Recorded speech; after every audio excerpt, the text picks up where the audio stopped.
Les données recueillies dans le domaine de l'astrobiologie indiquent que la vie sous sa forme la plus élémentaire peut être trouvée pratiquement partout dans l'univers. Elle a très probablement existé à plusieurs reprises dans notre propre système solaire. Cependant, prouver la présence de formes de vie de type humain technologiquement avancées est une perspective beaucoup plus difficile. Tout se résume à l'énergie solaire. La première vie simple sur Terre a probablement commencé sous l'eau et en l'absence d'oxygène et de lumière, des conditions qui ne sont pas si difficiles à obtenir. Et les humains ont longtemps spéculé sur ce que pourrait être la vie sur des planètes lointaines. Cette question peut désormais trouver une réponse grâce au télescope spatial James Webb, le plus puissant télescope existant.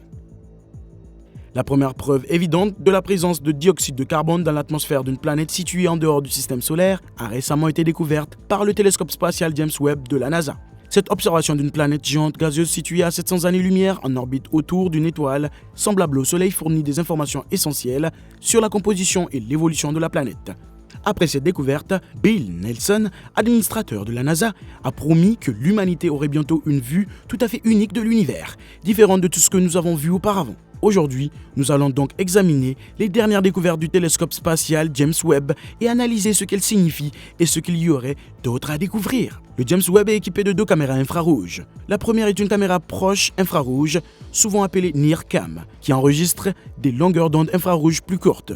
La seconde est une caméra dans l'infrarouge moyen, communément appelée MIRI-cam, qui enregistre des longueurs d'onde infrarouges plus longues. Les images présentent une variété de caractéristiques uniques en fonction de la caméra qui a été utilisée pour les capturer. Jusqu'à présent, la NASA a publié une série d'images capturées par ce gigantesque télescope unique en son genre. Et elles sont, pour le dire franchement, étonnantes. Des galaxies émettent une lumière bleue et orange spectaculaire. Des galaxies tourbillonnant et rampant les unes autour des autres, dans un enchevêtrement d'étoiles et de nuages de poussière. Et certaines des plus anciennes lumières de l'univers émises il y a 13 milliards d'années. Jusqu'à présent, les données recueillies semblent sûres, mais on ne sait jamais quand les choses vont changer. Après tout, la NASA prévoit que ce télescope sera en mesure d'observer la lumière des confins de l'univers, ce qui pourrait être aussi dangereux que passionnant. Et les récentes découvertes de la NASA réjouissent les universitaires et les chercheurs du monde entier. Le mois dernier, une équipe internationale d'astronomes utilisant le télescope spatial James Webb de la NASA a dressé un inventaire détaillé des glaces les plus profondes et les plus froides jamais observées dans un nuage moléculaire. L'équipe a pu identifier des versions congelées d'un large éventail de molécules, du sulfure de carbonyle, de l'ammoniac et du méthane à la molécule organique complexe la plus simple, le méthanol, en plus des glaces simples comme l'eau. Il s'agit du recensement le plus complet des composants de la glace disponible pour fabriquer les futures générations d'étoiles et de planètes avant qu'elles ne soient chauffées lors de la naissance des étoiles naissantes. Cette image de la caméra proche infrarouge du télescope montre la partie centrale du nuage moléculaire sombre Caméléon 1, situé à 630 années-lumière. La brillance de la jeune proto-étoile CED 110 IRS4 illumine la matière froide et vaporeuse du nuage dans l'infrarouge.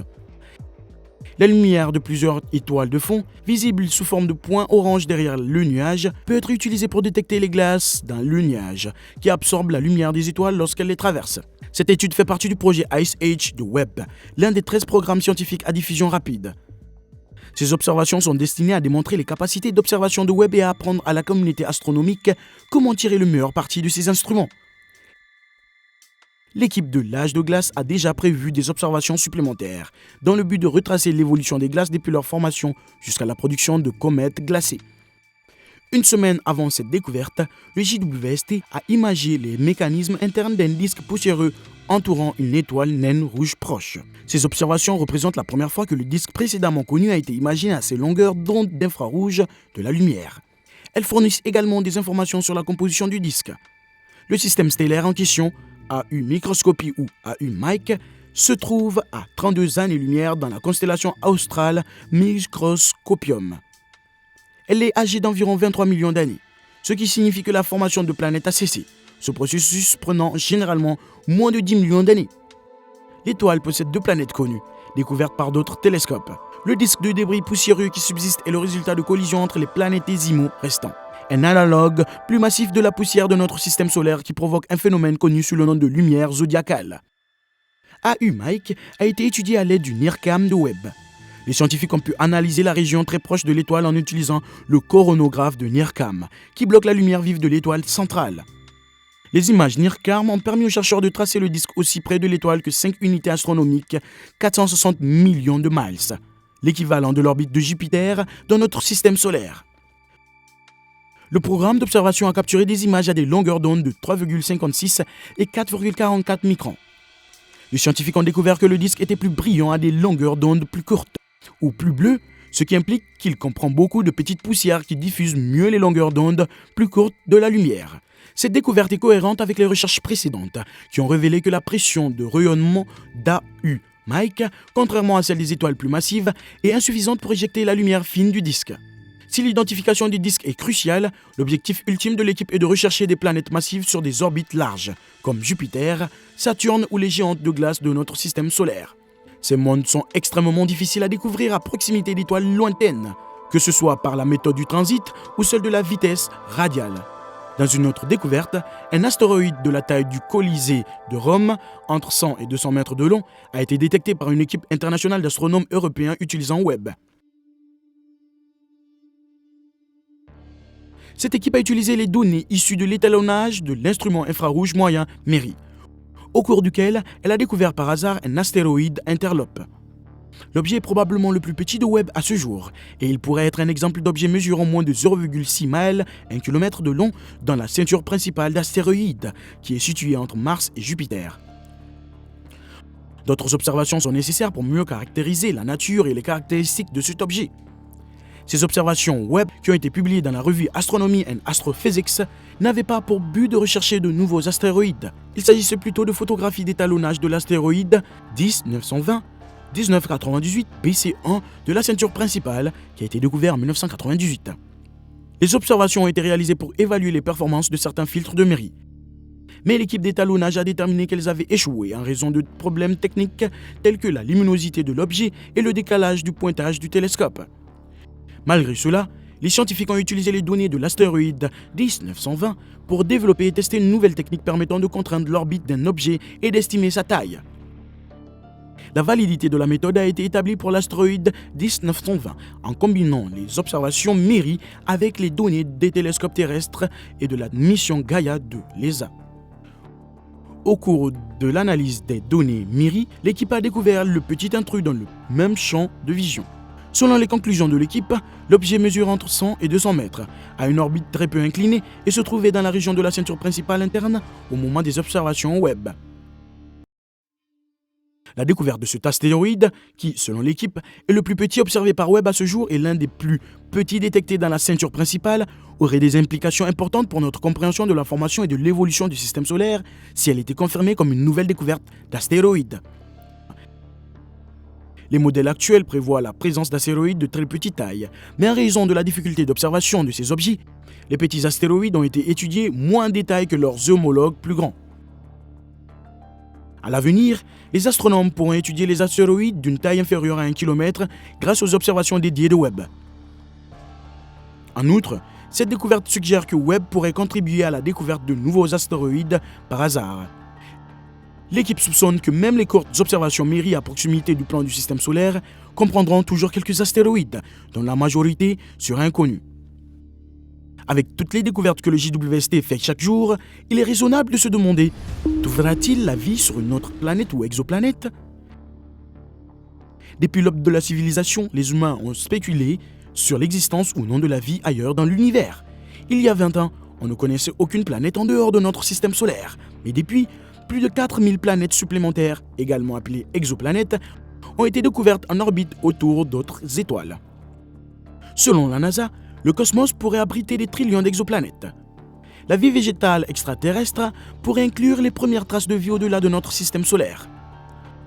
Lorsque le vaisseau spatial Galileo se dirigeait vers Jupiter, il a tourné ses instruments vers la Terre et a découvert un signe évident de la présence de plantes. La biosignature de l'ERV, de la bordure rouge de la végétation, a été découverte par le capteur comme une combinaison de lumière rouge et infrarouge réfléchie par les plantes. Par exemple, une planète couverte de forêts tropicales, comme la Terre, devrait avoir un signal ERV fort et facile à détecter. Le JWST mesurera l'ERV de lointaines planètes semblables à la Terre dans la zone habitable près des étoiles. Il pourrait être significatif.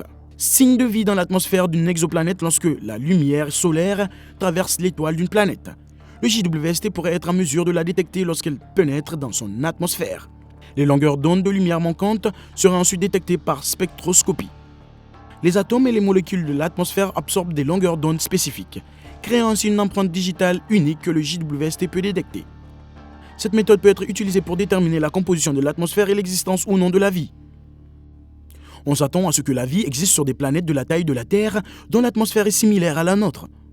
Proxima Centauri, une étoile naine rouge située à 4,25 années-lumière du Soleil et notre étoile la plus proche, offre la meilleure opportunité pour l'humanité d'observer des villes en dehors du système solaire. Proxima étant environ 600 fois plus faible que le Soleil, une planète doit être 20 fois plus proche d'elle que la Terre ne l'est du Soleil pour pouvoir accueillir une vie liquide à base d'eau.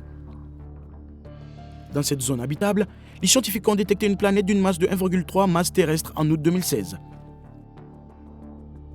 Proxima b entoure Proxima Centauri dans une zone habitable de type boucle d'or où l'intensité lumineuse est juste suffisante pour faire fondre l'eau. Étant donné qu'elle entoure son étoile naine rouge Proxima Centauri à une distance de seulement 4,6 millions de miles, Proxima b pourrait être une planète morte et sans air. Le Soleil et la Terre sont séparés par 93 millions de kilomètres. Proxima b est sur une orbite serrée, ce qui l'expose à de puissants vents solaires qui peuvent détruire entièrement son atmosphère.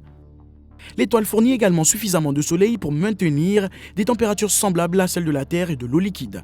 En raison de sa proximité avec l'étoile, on pense que Proxima b est verrouillée de manière tidale, montrant toujours le même côté à l'étoile que la Lune à la Terre. Proxima Centauri a environ 1/8 de la masse du Soleil et brûle de façon beaucoup moins vive que ce à quoi on pourrait s'attendre pour une planète si proche de son étoile, à seulement 5% de la distance Terre-Soleil, qui pourrait être une cendre rougeoyante.